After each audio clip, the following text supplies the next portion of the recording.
ಇನ್ನು ವಾಲ್ಮೀಕಿ ನಿಗಮಕ್ಕೆ ಸಂಬಂಧಪಟ್ಟಾಗಿನ ಹಗರಣದ ಆರೋಪದ ವಿಚಾರವಾಗಿ ಇವತ್ತು ಮುಖ್ಯಮಂತ್ರಿಗಳು ಉತ್ತರ ಕೊಡ್ತಾ 187 ಕೋಟಿ ಅಲ್ಲ 89 ಕೋಟಿ ಅನ್ನುವಂಥದ್ದು ಹೊಸ ಲೆಕ್ಕ ಕೊಟ್ಟರು. ಒಂದು ಎರಡನೇದಾಗಿ ಈ ವಿಚಾರಕ್ಕೆ ಸಂಬಂಧಪಟ್ಟಂಗೆ ನಾಗೇಂದ್ರ ಅವರು ನನಗೆ ಸರಿಯಾಗಿ ವೈದ್ಯಕೀಯ ತಪಾಸಣೆ ಅಥವಾ ಚಿಕಿತ್ಸೆ ಇದನ್ನೆಲ್ಲ ಕೊಡ್ತಾ ಇಲ್ಲ ಅಂತೇಳಿ ಕೋರ್ಟ್ಗೆ ಮತ್ತೊಂದು ಬಾರಿ ಅರ್ಜಿಯನ್ನ ಸಲ್ಲಿಸಿದ್ದಾರೆ ಬಂಧಿತರಾಗಿರುವಂತ ನಾಗೇಂದ್ರ ಅವರು. ಮೂರನೇದಾಗಿ ದದ್ದಲ್ ಇಲ್ಲಿ ತಮ್ಮ ಆಪ್ತರೊಬ್ಬರ ಜೊತೆಗೆ ಆಂಧ್ರದ ಕಡೆಗೆ ಓಡೋಗಿದ್ದಾರೆ ಅನ್ನುವಂಥದ್ದು ನಿನ್ನೆ ಎಲ್ಲ ಬಹಳ ಪುಕಾರ ಆಗಿತ್ತಲ್ಲ. ಇವತ್ತು ಅಗೈನ್ ಪ್ರತ್ಯಕ್ಷರಾದ್ರು, ನನಗೇನು ನೋಟಿಸ್ ಕೊಟ್ಟಿಲ್ಲ, ನೋಟಿಸ್ ಕೊಟ್ರೆ ಮತ್ತೆ ನಾನು ವಿಚಾರಣೆಗೆ ಹಾಜರಾಗ್ತೀನಿ ಅನ್ನುವಂಥದ್ದು ಹೇಳಿದ್ರು. ವಾಲ್ಮೀಕಿ ಹಗರಣಕ್ಕೆ ಸಂಬಂಧಪಟ್ಟ ಹಾಗೆ ಏನೇನಾಗಿದೆ ತನಿಖೆಯ ಸಂದರ್ಭದಲ್ಲಿ ಬನ್ನಿ ನೋಡೋಣ ಈ ರಿಪೋರ್ಟ್ ಅಲ್ಲಿ.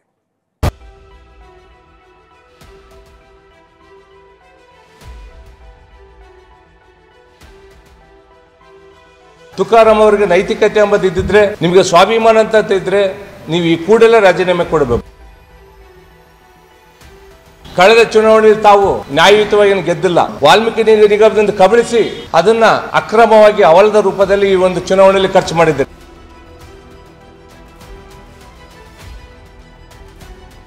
ಗಂಭೀರ ಆರೋಪ. ರಾಜ್ಯ ಸರ್ಕಾರದ ಶಾಸಕ ಹಾಗೂ ವಾಲ್ಮೀಕಿ ಅಭಿವೃದ್ಧಿ ನಿಗಮದ ಅಧ್ಯಕ್ಷ ಬಸನಗೌಡ ದದ್ದಾಲ್ ಹಾಗೂ ಮಾಜಿ ಸಚಿವ ನಾಗೇಂದ್ರ ವಿರುದ್ಧ ಕೇಳಿ ಬಂದಿರುವ ಆರೋಪ ಬಿಜೆಪಿ ಜೆಡಿಎಸ್ಗೆ ರಾಜಕೀಯ ಆಹಾರವಾಗಿದೆ. ವಾಲ್ಮೀಕಿ ಅಭಿವೃದ್ಧಿ ನಿಗಮ ಹಗರಣದಲ್ಲಿ ಆರೋಪ ಕೇಳಿ ಬಂದ ಬಳಿಕ ಇವತ್ತು ಬೆಳಗ್ಗೆಯವರೆಗೂ ದದ್ದಲ್ ಅಜ್ಞಾತವಾಗಿದ್ರು.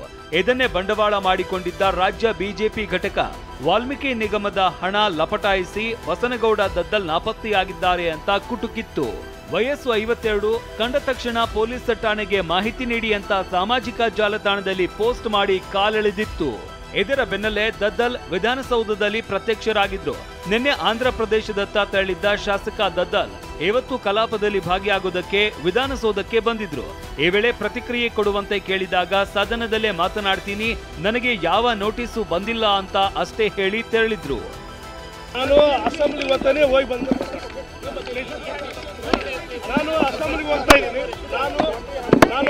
ಹೋಗ್ತಾ ಇದ್ದೀನಿ. ನಾನು ಅಸೆಂಬ್ಲಿಗೆ ಹೋಗಿ ಬಂದ್ಮೇಲೆ ಮಾತಾಡ್ತೀನಿ.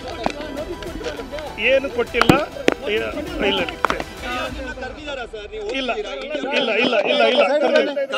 ಇಲ್ಲ. ಇದಾದ ಬಳಿಕ ದದ್ದಲ್ ಸಿಎಂ ಸಿದ್ದರಾಮಯ್ಯ ಹಾಗೂ ಸ್ಪೀಕರ್ ಅವರನ್ನ ಭೇಟಿಯಾಗಿ ಮಾತುಕತೆ ನಡೆಸಿದ್ರು. ಸ್ಪೀಕರ್ ಯುಟಿ ಖಾದರ್ಗೆ ತಾವು ಎಷ್ಟು ದಿನ ಬಹಿರಂಗವಾಗಿ ಕಾಣಿಸದಿರುವ ಬಗ್ಗೆ ಸ್ಪಷ್ಟನೆ ನೀಡಿದ್ರು. ಇದು ದದ್ದಲ್ ಗದ್ದಲವಾದ್ರೆ ಇತ್ತ ವಾಲ್ಮೀಕಿ ನಿಗಮ ಅಕ್ರಮ ಹಣ ವರ್ಗಾವಣೆ ಪ್ರಕರಣದಲ್ಲಿ ಮಾಜಿ ಸಚಿವ ನಾಗೇಂದ್ರ ವಿಚಾರಣೆಯನ್ನ ಇಡಿ ತೀವ್ರಗೊಳಿಸಿದೆ. ನಾಗೇಂದ್ರ ಆದಾಯದ ಮೂಲಕ್ಕೆ ಕೈ ಹಾಕಿದ ಇಡಿ ಚುನಾವಣಾ ಅಫಿಡವಿಟ್ ಹಾಗೂ ದಾಳಿ ವೇಳೆ ಸಿಕ್ಕ ಆಸ್ತಿ ಪತ್ರಗಳನ್ನ ತಾಳೆ ಹಾಕಿದೆ. ಕಳೆದ ಚುನಾವಣೆಯಲ್ಲಿ ಚರಾಸ್ತಿ ಸ್ಥಿರಾಸ್ತಿ ಸೇರಿದಂತೆ 17 ಕೋಟಿ 20 ಲಕ್ಷ ಆಸ್ತಿ ಘೋಷಣೆ ಮಾಡಿಕೊಂಡಿದ್ದಾರೆ. ತನಿಖೆಯ ವೇಳೆ ಆಸ್ತಿಯಲ್ಲಿ ವ್ಯತ್ಯಾಸ ಕಂಡು ಬಂದಲ್ಲಿ ಮಾಜಿ ಸಚಿವ ನಾಗೇಂದ್ರ ಮತ್ತಷ್ಟು ಸಂಕಷ್ಟ ಎದುರಿಸಲಿದ್ದಾರೆ.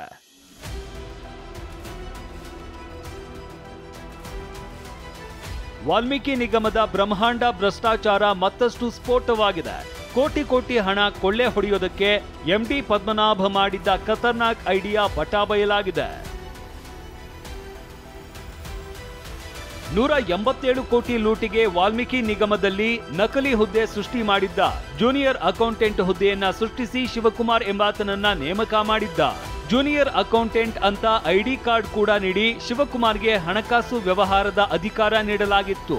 ಎಂಜಿ ರಸ್ತೆಯ ಯೂನಿಯನ್ ಬ್ಯಾಂಕ್ನಲ್ಲಿ ಶಿವಕುಮಾರ್ ಹೆಸರಲ್ಲಿ ಅಕೌಂಟ್ ತೆರೆದಿದ್ರು. ಶಿವಕುಮಾರ್ ಖಾತೆಗೆ 187 ಕೋಟಿ ವರ್ಗಾವಣೆಗೆ ನಿಗಮಕ್ಕೆ ಮನವಿ ಮಾಡಲಾಗಿತ್ತು. ಈ ಮನವಿ ಮೇರೆಗೆ ಮಾರ್ಚ್ 5ರಿಂದ ಮೇ 6ರವರೆಗೆ ಹೈದರಾಬಾದ್ನ ಆರ್ಬಿಎಲ್ ಬ್ಯಾಂಕ್ ಖಾತೆಗೆ ಹಂತ ಹಂತವಾಗಿ 187 ಕೋಟಿ ಹಣ ವರ್ಗಾವಣೆಯಾಗಿತ್ತು.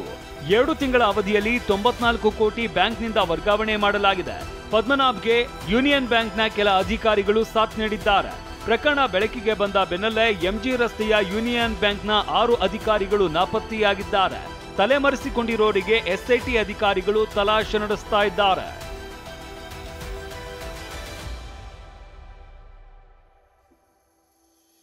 ಇತ್ತ ವಾಲ್ಮೀಕಿ ನಿಗಮದ ಹಣದಿಂದಲೇ ಬಳ್ಳಾರಿ ಲೋಕಸಭಾ ಎಲೆಕ್ಷನ್ ನಡೆಸಲಾಗಿದೆ ಅಂತ ಬಿಜೆಪಿ ಎಸ್ಟಿ ಮೋರ್ಚಾ ರಾಜ್ಯಾಧ್ಯಕ್ಷ ಕೂಡ್ಲಿಗಿ ಬಿಜೆಪಿ ನಾಯಕ ಬಂಗಾರು ಹನುಮಂತ ಗಂಭೀರ ಆರೋಪ ಮಾಡಿದ್ದಾರೆ.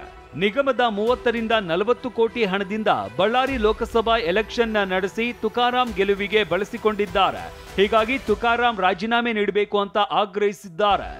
ನಮ್ಮ ಸಮಾಜದ ಇವತ್ತು ನಮ್ಮ ದಲಿತರ ಹಣವನ್ನು ವಾಲ್ಮೀಕಿ ನಿಗಮದಿಂದ ಕಬಳಿಸಿ ಅದನ್ನ ಅಕ್ರಮವಾಗಿ ಅವಳದ ರೂಪದಲ್ಲಿ ಈ ಒಂದು ಚುನಾವಣೆಯಲ್ಲಿ ಖರ್ಚು ಮಾಡಿದ್ದಾರೆ. ಹಾಗಾಗಿ ತುಕಾರಾಂ ಅವರಿಗೆ ನೈತಿಕತೆ ಎಂಬುದು ಇದ್ದಿದ್ರೆ, ನಿಮಗೆ ಸ್ವಾಭಿಮಾನ ಅಂತ ಇದ್ರೆ ನೀವು ಈ ಕೂಡಲೇ ರಾಜೀನಾಮೆ ಕೊಡಬೇಕು.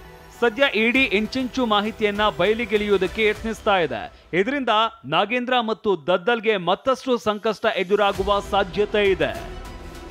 Bureau report, TV9.